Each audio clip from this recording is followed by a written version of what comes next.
জুবিন ক্ষেত্ৰত ইতিমধ্যে একাংশ ৰাজনৈতিক দলৰ নেতাকৰ্মীয়ে বিভিন্ন প্ৰতিবাদ মুখৰ কৰিব খুজিছে, চলিলে পৰ্যবেক্ষণ কৰিব খুজিছে। আপুনি কি ক'ব? চাওক, যিসকলে জুবিনৰ গান এটা মনত পেলাই দিব ক'লে গান এটা গাব নোৱাৰে।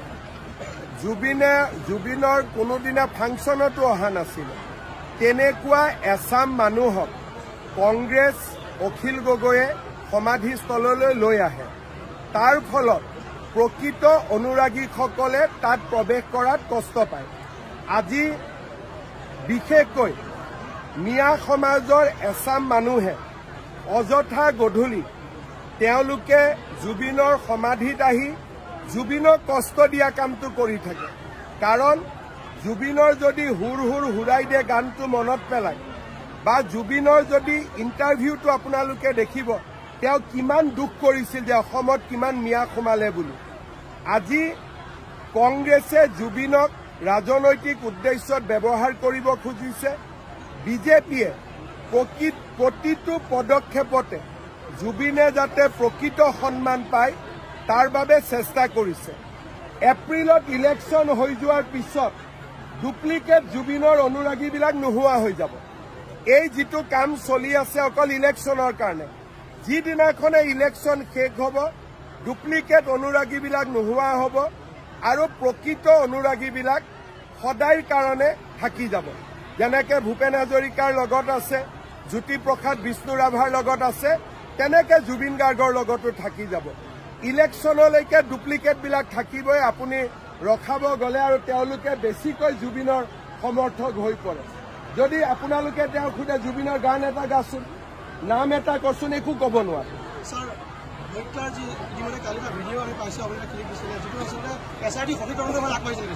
SIT-য়ে বহুত ভাল পথত আগবাঢ়িছে।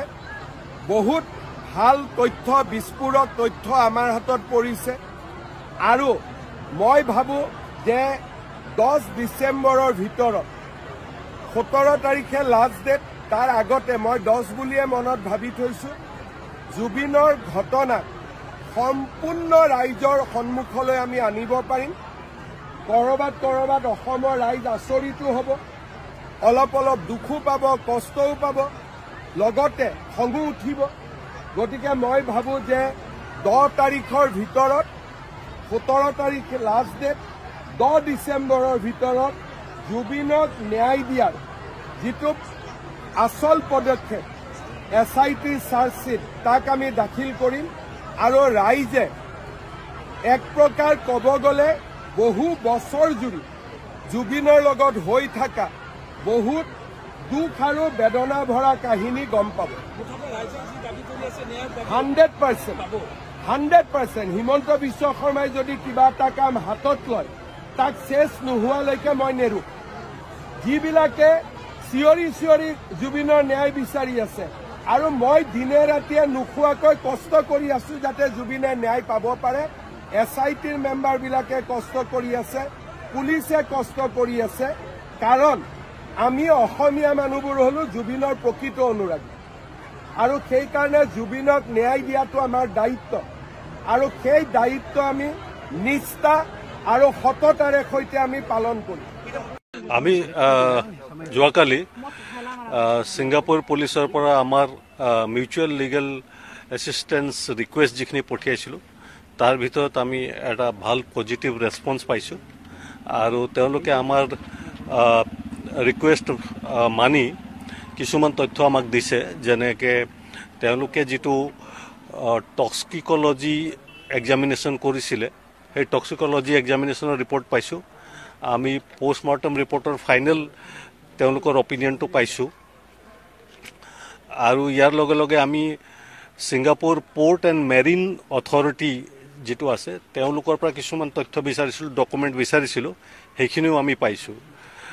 গতিকে এই তিনিটা তথ্য আমি ছিংগাপুৰ অথৰিটিৰ পৰা পাইছোঁ, আৰু এইখিনি আমাৰ ইনভেষ্টিগেশ্যনক আগবঢ়াই নিয়াত যথেষ্ট সহায়ক হ'ব। ৰিপৰ্টত কি আহিছে সেইটো মই ইয়াত আপোনালোকৰ সদৰি কৰিব নোৱাৰিম। এইখিনি আমি তথ্য কোৰ্টত যেতিয়া আমি আমাৰ ৰিপৰ্ট দিম সেই ৰিপৰ্টৰ লগত যাব। মানে এই তদন্ত প্ৰক্ৰিয়াত যথেষ্ট সহায়ক হ'ব নেকি এই ৰিপৰ্টখিনি? নিশ্চয় গোটেইখিনি তথ্য আমাৰ তদন্তৰ কাৰণে আমি তদন্তত লৈছোঁ আৰু তদন্তক আগবঢ়াই নিয়াত যথেষ্ট সহায়ক হ'ব। মুখ্যমন্ত্ৰীয়ে যোৱাকালিও সংবাদ মাধ্যমৰ সন্মুখত দ্বিতীয়বাৰৰ বাবে হত্যা শব্দটো আমি তদন্ত সম্পূৰ্ণ কৰি কোৰ্টত যেতিয়া ৰিপৰ্ট দিম সেই কোৰ্টত আমাৰ গোটেই তদন্তৰ সবিশেষ কোৰ্টত জনাম আমি। 17 ডিচেম্বৰৰ ভিতৰত চাৰ্জশ্বিট দিয়া হ'ব নে 17 ডিচেম্বৰত দিয়া? নিশ্চয় আমি সেই সময়ৰ সীমাৰ ভিতৰতে আমাৰ তদন্ত সম্পূৰ্ণ কৰিম। মই কৈছোঁ যি তিনিটা তথ্য আমি পাইছোঁ সেইটো কৈছোঁ আৰু বাকীখিনি তথ্য তেওঁলোকে আমাক বিবেচনা কৰি আছে আৰু তাৰ বিষয়ে আমাক জনাব।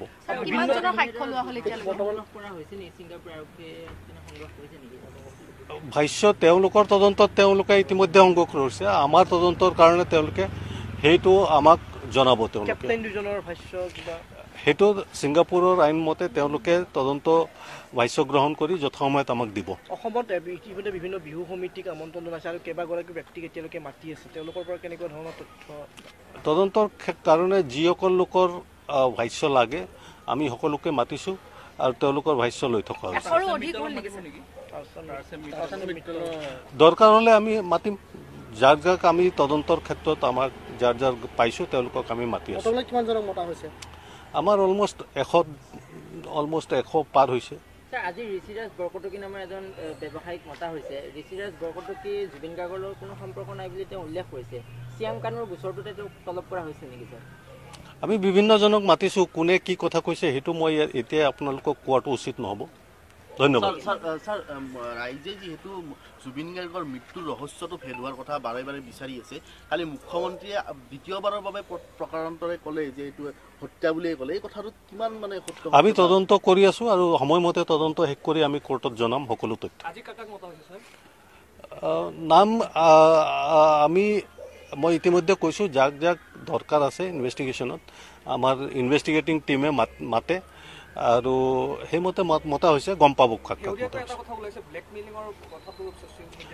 তদন্তত কি ওলাইছে সেইটো কথা মই এই মুহূৰ্তত মন্তব্য কৰাটো উচিত নহয়। মই ইমানেই ক'ম যে তদন্ত আমাৰ ভালদৰে চলি আছে আৰু যিটো সময়সীমা আপোনালোকে গম পাইছে সেই সময়সীমাৰ ভিতৰত আমি তদন্ত সম্পূৰ্ণ কৰিম। ধন্যবাদ। জুবিন দাই মানে চিনেমাখনত কেইটামান মেছেজ দিছে, মই মেছেজকেইটা লাইফ টাইমৰ কাৰণে মোৰ মোবাইলত আবদ্ধ কৰি ৰাখিছোঁ, লিখি ৰাখিছোঁ। তাৰে মই দুটা ক'ব খুজিছোঁ। এটা কৈছে যে জুবিন দাই আন্ধাৰ বহুত ভয় কৰে, আন্ধাৰ হৈ থাকিব নালাগে, পোহৰ হৈ থাকিব লাগে। আৰু জুবিন দাই এটা কথা কৈছে যে গছৰ পৰা ফুল কেতিয়াও ছিঙিব নালাগে, গছে কষ্ট পায়। এই কথাটো বহুত মন চুই গৈছে, মই একদম আৱেগিক হৈছোঁ। এইখিনি কথা মই হলত প্ৰকাশ কৰিব পৰা, কিন্তু মই নোট কৰিছোঁ। মই জুবিন দাৰ এইখিনি কথা সদায় ৰাখিম, ফুল নিচিঙো, গছে কষ্ট পাব, সেইখিনিয়ে ক'লোঁ আৰু একো নকওঁ। বাকী জাষ্টিছ ফৰ জুবিন দা, জয় জুবিন দা।